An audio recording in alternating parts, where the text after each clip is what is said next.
దైవ మర్మములు.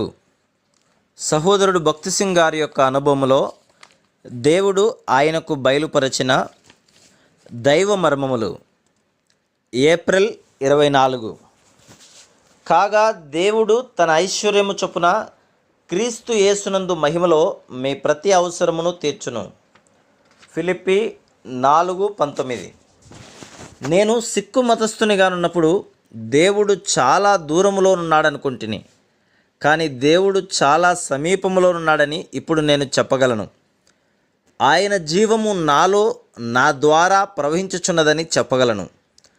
ప్రతి విశ్వాసి ఎడల దేవుడు ఒక ఏర్పాటును కలిగి ఉన్నాడు.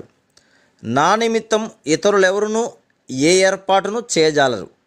దేవుడే నన్ను పిలిచిననియు దేవుడే తన ఏర్పాటు ప్రకారం నన్ను నడిపించుననియు చెప్పగలను. నీ నిమిత్తము దేవుని ఏర్పాటేమిటో నీవు తెలుసుకొంటివా? సంతోషంతో ఇది నా పరిచర్య అని నీవు చెప్పగలవా? మనము అవును ప్రభువా అని మనము ఆయనకు అప్పగించుకున్నప్పుడే ఆయన మనకు తర్ఫీదు నొసగును. శ్రమల ద్వారా తీసుకుని వెళ్ళును, విజయమునిచ్చును. నా ప్రారంభ జీవితం ఒక ఆశ్చర్య కార్యము. నాలో ఏ తలాంతో లేదు. ఎన్నో కొదవలు కలిగిన వాడను, కానీ ఆయన కృపచే ఒక సంగతి ఎరుగుదును, నేను ఆయన ఏర్పాటులోనున్నాను.